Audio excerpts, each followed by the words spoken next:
मी खेळाडू आहे. आणि खेळाडू प्रकार असतात.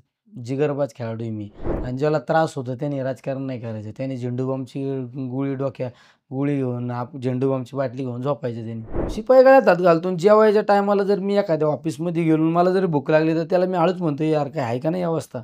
तो लगेच त्या म्हणतो, "आहे डबा आहे निम्मी एक भाकर उरलेली आहे तेवढं देतो." आणखीन एक मुद्दा आमच्याकडे अंकुश काकडे जे राष्ट्रवादीचे निरीक्षक आहेत, त्यांनी तुमच्या उमेदवारीचा किस्सा सांगितला होता आम्हाला, की तुम्ही जेव्हा पवार साहेबांकडे गेला होता, तेव्हा तुम्हाला का निवडणूक लढवायची आहे आणि काय तुम्ही त्याची कारणमीमांसा सांगितली होती.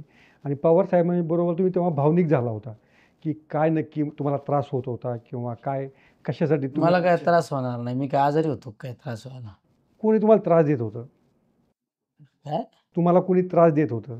हे त्रास सहण्याला घाबरणारा असतो तो एवढ्या वर आलो असतो का? मी खेळाडू आहे. आणि खेळाडू प्रकार असतात. जिगरबाज खेळाडू आहे मी. हे त्रास सहन या गोष्टीला उकळून पेणारा माणूस आहे मी. असा काही त्रास वगैरे काही नसतो. बरं. आणि ज्याला त्रास होतो त्याने राजकारण नाही करायचं. त्याने झेंडूबामची गोळी घेऊन झेंडूबामची बाटली घेऊन झोपायचं त्याने. बरं. तुम्ही मी काय बापदादा काय आमदार खासदार होते का? शून्यातून पुढं आलं म्हणलं हे सगळं संघर्ष पाहूनच पुढं आलो ना. म्हणजे त्रास सहन या गोष्टी काय आमच्यासाठी लय नॉर्मल. नॉर्मल रोजचाच विषय असं समजा. ओके. तुम्ही इतर नेत्यांशी बोलताना पण अशाच पद्धतीनं म्हणजे तुमचा जो बोलण्याचा टोन आहे, हे आहे असंच असतं? मग काय विषय इतर नेत्यांशी काही वेगळं शुद्ध भाषेत बोलायचं. हा विचारतो टोन शुद्ध भाषेत नाही, टोनचा. की बुवा तुम्ही आता आल्यानंतर बुवा निलेश लंके आले, आता काहीतरी आता आपल्याला त्यांचं काम करावंच लागेल असं पण एक धास्ती आहे. तुम्ही माझ्या संग ह्या भाषेत बोलता, हां. बरोबर आहे ना?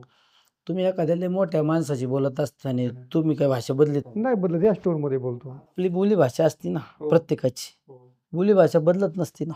ओके. आणि तुम्ही बदलायला गेले का तिसऱ्या शब्दाला तुम्ही तुमच्या चालीव येत. लगेच की कृत्रिम आहे, लगेच कळतं आपल्याला, जमत पण नाही ते. असं काय बदला आमच्या सगळ्यांना माहिती आहे. आपलं असं आहे साधं काम. आपण साधाच कार्यकर्ता आहे ना. साधा म्हणूनच मोडला जातो ना मी. तुम्ही आणि बच्चू कडू सारखे असे मला वाटतं, की सारखं असं. तुमच्या दृष्टीने काय आहे ते मला माहित नाही. हां. तुमच्या चष्म्यात मी का आणि माझं कोणाबरोबर साम्य कसं आहे? साम्य नाही, म्हणजे कसं आहे ते पण असं आक्रमक बोलतात. ते त्याच पद्धतीनं थोडंसं जरा काय पटलं नाही तर थोडंसं जरा लगेच समोरच्या माणसावरती म्हणजे अधिकारी असेल, काम नाही केलं, काय नाही केलं. तुमचा तसा किस्सा नाही आहे, पण ते तरी कधी-कधी हात पण उगारतात, बच्चू कडू. हां, हात उगारतात बरोबर आहे. त्यांचं पण बरोबर आहे. चुकीचं केल्यावर उगारीत असतात. मग तुम्ही कंट्रोल करता की काय करता मग? नाही मला वेळच येत नाही. माझं प्रत्येक अधिकारी चांगलं काम करतो बिचारा.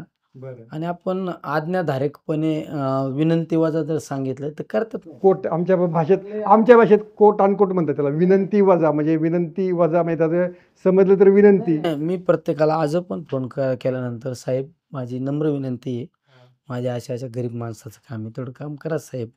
ही विनंती करतो. विनंती केल्यानंतर पुढला माणूस किती निर्दयी असला तर त्या बिचाऱ्याला पाजर फुटतो ते काम करतो. मी जर म्हणलं मला माहीत नाही काम कर, तर तेवढ्यापुरती एक काम करेन, 2 काम करेन. पण त्या माणसाला त्या माणसाच्या मनात आपल्याबद्दल आदर राहणार नाही ना. त्यामुळे आपण आदरपूर्वकच सांगायचं ना. पण लोकांना तुमच्या विनंतीमध्ये दम वाटत असेल तर? नाही, कसं नाही अजिबात वाटत नाही. हे निम्मे अर्धे अधिकारी असो, कर्मचारी असो, माझ्या ताटात जेवतात. मी एखाद्या ऑफिसला गेल्यानंतर तो ऑफिसचा शिपाई माझ्या जेवढा लाडका असतो ना, तेवढा अधिकारी पण असतो. ते शिपाई माझ्या गळ्यात हात घालतो. शिपाई गळ्यात हात घालतो आणि जेवायच्या टायमाला जर मी एखाद्या ऑफिसमध्ये गेलो मला जरी भूक लागली तर त्याला मी हळूच म्हणतो, "यार काय आहे का नाही अवस्था?" तो लगेच त्या म्हणतो, "आहे डबा आहे निम्मी एक भाकर उरलेली आहे तेवढं देतो." मग त्याने एक खाल्लेली असती, एक मला देतो.